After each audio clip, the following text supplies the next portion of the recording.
What happens when Hollywood's most unpredictable tough guy meets late-night television's sharpest tongue, and neither one is willing to back down?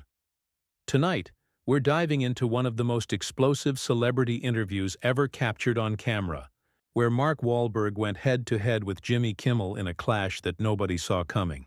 This wasn't your typical promotional appearance. This was a battle of egos that spiraled completely out of control, ending with one of the most dramatic walkouts in late-night history.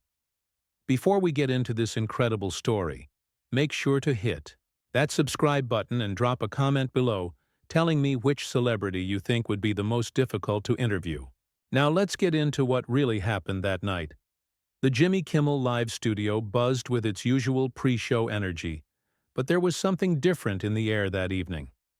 Mark Wahlberg was scheduled to appear as the main guest, ostensibly to promote his latest action thriller, but anyone who knew Wahlberg understood that interviews with him could go anywhere.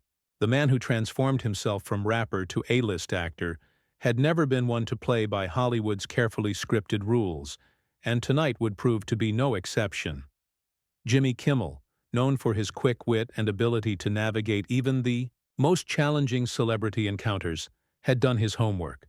His writers had prepared the usual arsenal of jokes and talking points, but they had also included some more pointed questions about recent controversies surrounding Wahlberg's past comments and his outspoken political views.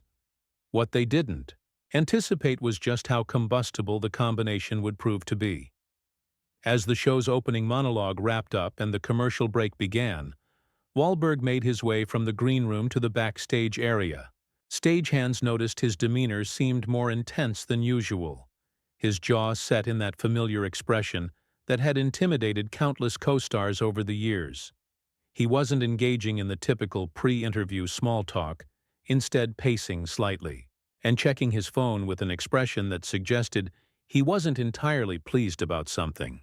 The stage manager gave the 30-second warning, and Kimmel took his position behind his desk, shuffling his note cards one final time. He had interviewed hundreds of celebrities over his career, from the cooperative to the completely unhinged, but something about Wahlberg's energy tonight felt different. There was an electricity in the air that went beyond the usual late-night television atmosphere. When the cameras rolled and Kimmel delivered his guest introduction, the audience erupted in applause as Wahlberg emerged from behind the curtain. He waved to the crowd with his trademark half-smile, but those who knew him well could detect something simmering beneath the surface. His handshake with Kimmel lasted just a beat too long, and there was an intensity in his eyes that suggested this wouldn't be the light-hearted promotional interview everyone expected. As they settled into their chairs, Kimmel opened with what seemed like standard fare, a joke about Wahlberg's early morning workout routine and his legendary dedication to fitness. The audience laughed, but Wahlberg's response was notably flat, a simple acknowledgement that lacked his usual charm. Kimmel, ever the professional, pressed forward, but he could sense that his guest wasn't in the mood for the typical celebrity banter. The first real sign of trouble came when Kimmel brought up Wahlberg's recent comments about Hollywood elites and their political activism. It was meant to be a softball question, an opportunity for Wahlberg to clarify his position or make light of the controversy. Instead, Wahlberg's posture stiffened, and his response carried an edge that made the studio audience shift uncomfortably in their seats. "You know, Jimmy," Wahlberg said, his Boston accent becoming more pronounced as it always did when he was agitated, "I find it interesting that every time someone like me speaks their mind, suddenly it becomes controversial. But when other people in this town shoot their mouths off about things they know nothing about, that's just considered brave." Kimmel, sensing the tension but committed to his role as host, tried to lighten the mood with a self-deprecating joke about his own political commentary. But Wahlberg wasn't having it. He leaned forward in his chair, his famous intensity now fully focused on his host, and the temperature in the room seemed to drop several degrees. "See, that's exactly what I'm talking about," Wahlberg continued, his voice carrying that particular edge that had made him so effective in his more dramatic roles. "You think you can make a little joke and smooth everything over, But some of us actually live in the real world. Some of us actually know what it's like to work for a living before we got into this business. The audience, unsure whether this was part of some elaborate bit or if they were witnessing genuine conflict, remained silent. Kimmel's writers frantically shuffled through their notes, looking for a way to steer the conversation back to safer territory. But their host was now fully engaged in what was rapidly becoming a verbal sparring match. Kimmel's response revealed why he had survived so long in the cutthroat world of late-night television. Rather than backing down or trying to diffuse the situation, he met Wahlberg's intensity with his own brand of sharp-edged humor. "Well, Mark, I hate to break it to you, but I think most people would consider making movies to be work, even if it's not quite as noble as your pre-acting career in, what was it, Assault and Battery?" The reference to Wahlberg's troubled youth hit like a thunderbolt. The actor's face flushed, and for a moment, the studio fell completely silent. This wasn't playful celebrity ribbing. This was personal, and everyone in the room knew it. Wahlberg's hands gripped the arms of his chair, and his voice dropped to a dangerous whisper that somehow carried clearly through the studio's sound system. "You want to go there, Jimmy? Really? Because I seem to remember you having your own issues with sensitivity training and workplace behavior. Funny how that works, isn't it? People in glass houses and all that." The reference to Kimmel's own past controversies landed with equal force, and now both men were fully committed to a confrontation that had moved far beyond the realm of entertainment. The studio audience sat transfixed, unsure whether to laugh, gasp, or simply remain silent as two of Hollywood's most prominent figures engaged in what was becoming an increasingly personal battle. The tension that had been building throughout the interview reached a breaking point as both men realized they had crossed into territory from which there might be no graceful retreat. Kimmel, his usual comedic timing, replaced by something sharper and more calculated, leaned back in his chair with a smile that didn't reach his eyes. The studio lights seemed harsher somehow, casting stark shadows across both their faces as the confrontation entered a new phase. "You know what, Mark," Kimmel said, his voice carrying that particular tone he reserved for his most cutting political commentary. "I think our audience deserves to know what kind of person they're really watching tonight. Should we talk about your thoughts on teachers? You know, those people who actually educate children instead of just pretending to be tough guys on screen?" The reference to Wahlberg's controversial comments about teachers' salaries hit its mark perfectly.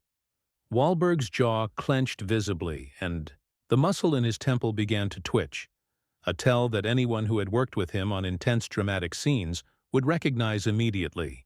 He was no longer the carefully managed celebrity promoting his latest project. He was the street kid from Dorchester, who had never learned to back down from a fight. "Oh, we're doing this now?" Wahlberg shot back, his voice rising just enough to carry a threatening undertone. "Let's talk about people who actually contribute to society, Jimmy. Let's talk about the difference between someone who gets up at 4 in the morning to build something and someone who sits behind a desk making jokes about people who do real work. Which one of those do you think you are?" The audience remained frozen, caught between fascination and discomfort, as they witnessed what was clearly no longer entertainment, but genuine hostility. Several production assistants moved closer to the stage area, though whether to intervene or simply to get a better view of the unfolding drama was unclear. The show's director, watching from the control room, frantically signaled to his team to keep the cameras rolling despite the increasingly volatile situation. Kimmel's response showed exactly why he had earned his reputation as one of late night's most fearless hosts.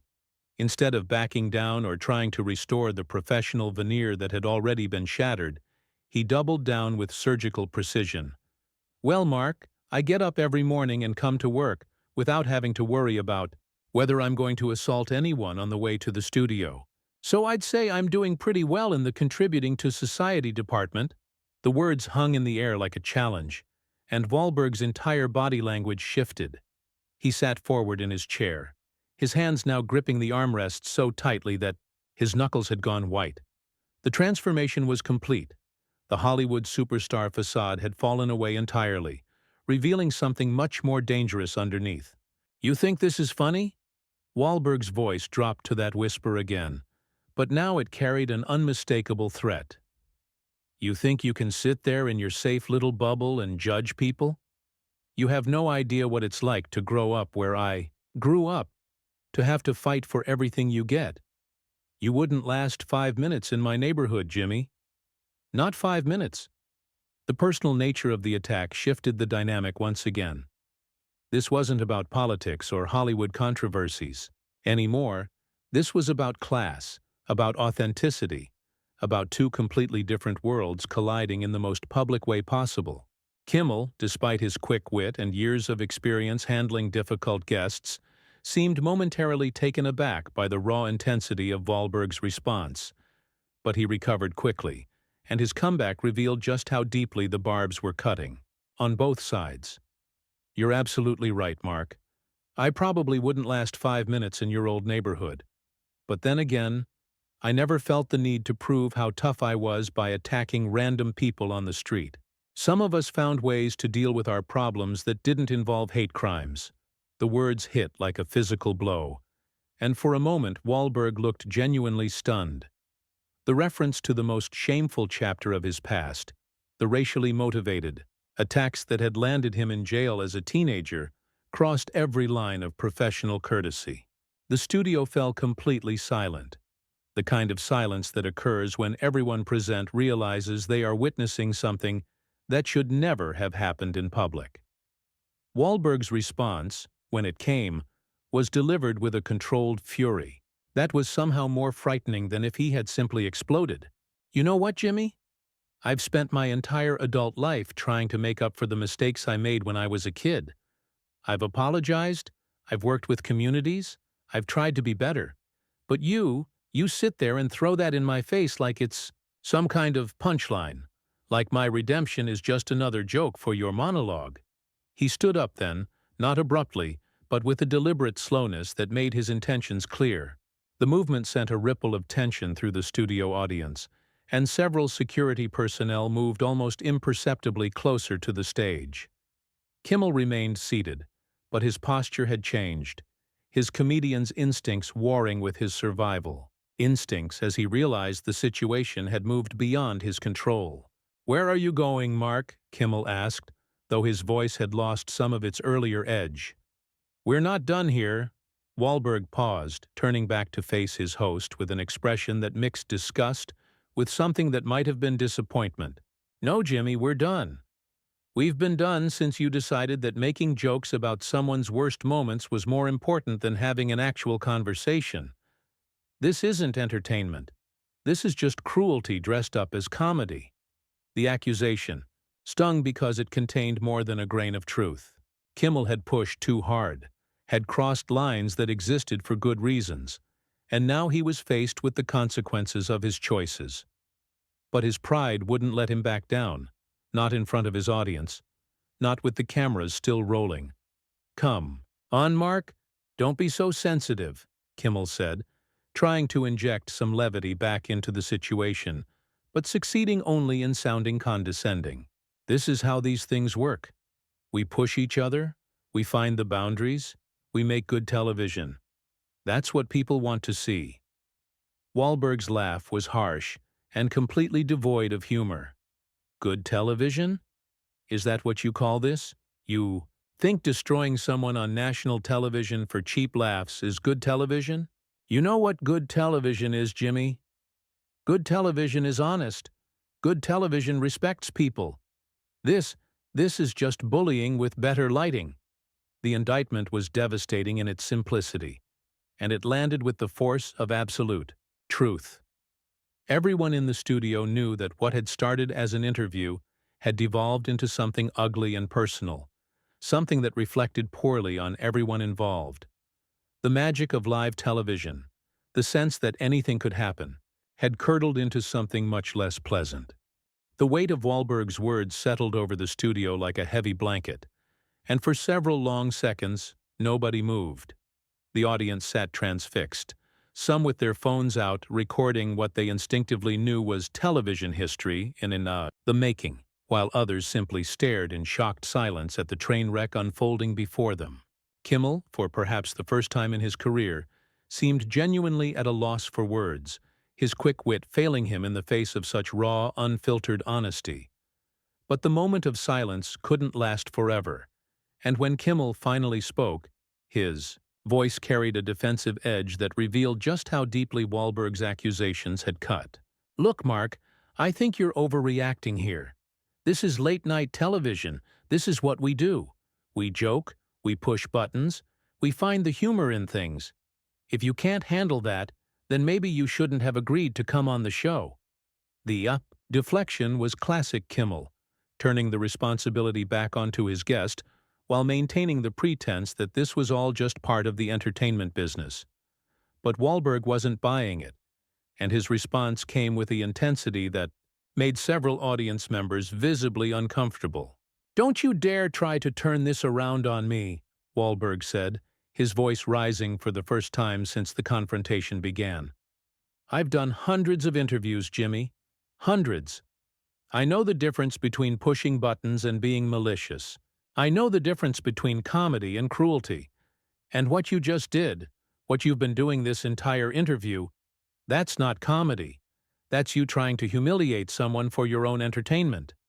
He began pacing then, a caged animal, energy that made the spacious talk show set suddenly feel claustrophobic. The cameras followed his movement, capturing every gesture, every expression, every moment of this unprecedented breakdown of celebrity protocol. This wasn't the carefully choreographed world of promotional interviews. This was something raw, and real, and completely unpredictable. Kimmel, perhaps sensing that his usual tactics weren't working, tried a different approach. His voice took on a conciliatory tone, though the words themselves revealed he still didn't fully grasp the magnitude of what had just occurred. "Okay, Mark, I hear you. Maybe I went too far with some of the jokes, but you have to understand. This is live television. Things get intense. People say things they don't mean.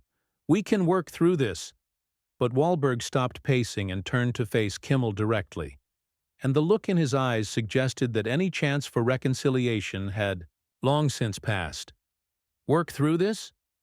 Jimmy, you just spent the last 20 minutes systematically attacking everything about me. My past, my politics, my character, my authenticity. You turned my worst moments into punchlines for your audience, and now you want to work through it?" The studio audience remained silent, but their body language spoke volumes. Some leaned forward, completely absorbed in the drama, while others seemed to shrink back in their seats, uncomfortable with the level of personal animosity they were witnessing. The usual energy of a late-night taping had been replaced by something much more serious and much more difficult to watch. Kimmel made one more attempt to salvage the situation, but his approach revealed just how out of touch he was with the gravity of what had transpired. "Come on, Mark, sit back down. Let's talk about the movie. Let's give people what they came here to see. We can move past this." The suggestion that they could simply ignore what had just happened and return to the scripted promotional interview seemed to break something in Wahlberg. His laugh was bitter and filled with disbelief. "Move past this? Jimmy, do you have any idea what you just did? Do you understand that there are cameras here? That this is being broadcast? You just humiliated me on national television, and you think we can move past it by talking about my movie?" He shook his head, a gesture that seemed to encompass not just disappointment in Kimmel, but in the entire system that had created this situation. "This is everything that's wrong with this business, Jimmy. This is exactly why people don't trust Hollywood, why they think we're all fake and shallow and only care about ourselves. Because when push comes to shove, when it really matters, this is how we treat each other." The indictment was broader now, encompassing not just Kimmel, but the entire entertainment industry, and it resonated with a truth that made everyone in the studio uncomfortable. The audience shifted uneasily, suddenly aware that they were complicit in this spectacle, that their presence and their laughter had helped create the atmosphere that led to this moment. Kimmel, perhaps finally understanding that the situation had moved far beyond his ability to control or salvage, made one final attempt to maintain some dignity. "Mark, I'm sorry if you felt attacked. That wasn't my intention. I was just trying to do good television, to give our audience something memorable." But Wahlberg's response showed that any apology was too little, too late. "Your intention? Jimmy, your intention was to make me look bad so you could look good. Your intention was to tear me down so your audience would laugh. Don't insult my intelligence by pretending this was some kind of accident." He moved toward the edge of the stage, then clearly preparing to leave, but he wasn't finished yet. The words that came next would be replayed countless times on social media, quoted in entertainment news shows, and analyzed by talk show experts for years to come. "You know what the real tragedy is here, Jimmy? I came on this show tonight to talk about a movie I'm proud of, to connect with people who might enjoy it, to have a conversation. Instead, I got ambushed by someone who thinks that destroying people is entertainment. Well, congratulations. You got your memorable television. I hope it was worth it." The finality in his voice was unmistakable, and as he began to walk away from the interview area, the studio fell into a silence so complete that the hum of the air conditioning system seemed deafeningly loud.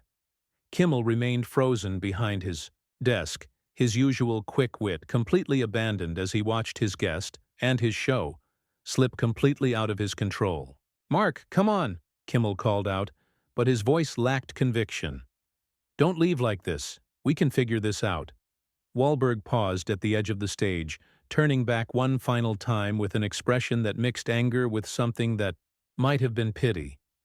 "No, Jimmy, we can't figure this out, because this isn't a misunderstanding or a communication problem. This is who you are. This is what you think entertainment should be. And I want no part of it." As he disappeared behind the stage curtain, the studio remained in stunned silence. The audience didn't know whether to applaud, to boo, or to simply sit in shocked silence. Kimmel, left alone at his desk with empty chairs and an empty stage, struggled to find words that could somehow restore normalcy to a situation that had spiraled completely beyond repair. The cameras continued to roll, capturing every awkward second as Kimmel tried to regain his composure and find a way to continue the show. His monologue training kicked in, years of experience dealing with unexpected situations, but nothing had prepared him for this level of public humiliation and professional disaster. "Well," he finally said, his voice shaky but attempting levity, "I guess we'll be right back after this commercial break." But everyone in that studio knew that there was no coming back from what had just happened. Mark Wahlberg had walked off. The set walked away from his promotional obligations and walked away from one of the most dramatic confrontations in late-night television history. The damage was done, the lines had been crossed, and the entertainment world would be talking about this night for years to come. So what do you think? Was Mark Wahlberg justified in walking off? Or did he overreact to Jimmy Kimmel's interview? Style? Drop your thoughts in the comments below. Hit that subscribe button for more incredible celebrity stories, and let me know which Hollywood feud you'd like me to cover next. Thanks for watching, and I'll see you in the next one.